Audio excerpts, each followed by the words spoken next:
నీ జీవితంలో దేవుడు జరిగించిన అద్భుతాలను నువ్వు మరువక దేవుని జ్ఞాపకం చేసుకో. నీ జాగ్రత్తలేమి నిన్ను కాపాడలేదు. నీ డబ్బు నిన్ను కాపాడలేదు. నీ టాబ్లెట్ నిన్ను కాపాడలేదు. నీకంటే డబ్బులు కలిగిన వాళ్ళు, నీకంటే మెడిసిన్ వాడిన వాళ్ళు, నీకంటే జాగ్రత్తలు తీసుకున్న వాళ్ళు కరోనా టైంలో ఎంతోమంది మన్నగోతికి చావులోకి వెళ్ళిపోయారు.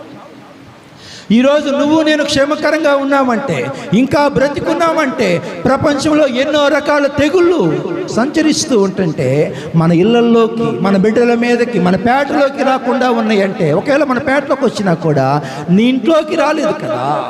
ఎవరి కాపుదల, ఎవరి భద్రత?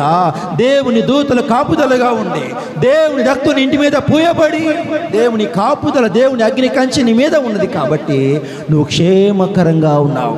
నువ్వు ఇంటి నుండి బయటికి వెళ్ళి క్షేమకరంగా ఉద్యోగం చేసుకుంటున్నావంటే, తిరిగి నువ్వు క్షేమకరంగా ఇంటికి వస్తున్నావంటే, నువ్వు జాగ్రత్తగా డ్రైవింగ్ చేస్తున్నావని కాదు, జాగ్రత్తగా నడుస్తున్నావని కాదు, కానీ దేవుని కాపుదల.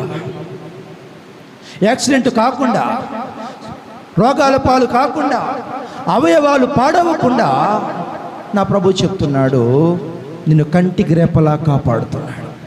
91వ కీర్తన ప్రకారంగా చదవద్దు.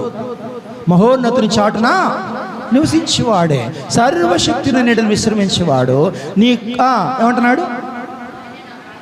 ఆయన నాకు ఆశ్రయము, నా కోట, నేను నమ్ముకొను నా దేవుడిని యెహోవాను గురించి నేను చెప్పుచున్నాను. ఏమన్నాడు? నీ ప్రక్కన 1000 మంది పడినను, నీ కుడి పక్కన 10,000 మంది కూడినను, అపాయము నీ వద్దకు రాదు.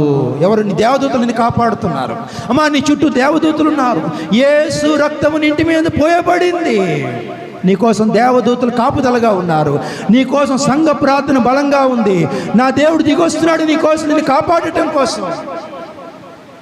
నీకు ఇప్పుడు ఏమి లేదంటే, రోగాలు లేవు, వ్యాధులు లేవు, హాస్పిటల్ బారిన పడకుండా పడ్డా కూడా క్షేమకరంగా ఇంటికి తిరిగి వచ్చావు.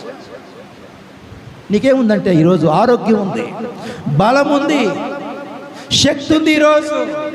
కానీ ఏ దేవుడు శక్తినిచ్చాడో, ఏ దేవుడు బలం ఇచ్చాడో, ఏ దేవుడు ఆరోగ్యం ఇచ్చాడో, ఏ దేవుడు జీవం ఇచ్చాడో, ఆ దేవుణ్ణి, నీకోసం ప్రార్థించినటువంటి దైవజనుల్ని, నీకోసం ప్రార్థించిన దేవుని సంఘాన్ని, నీకోసం ప్రార్థించిన నీ యొక్క ఇంటి వారిని ఎవరైతే ఉన్నారో, నువ్వు వారిని ఏం చేస్తున్నావు? మర్చిపోతున్నావు.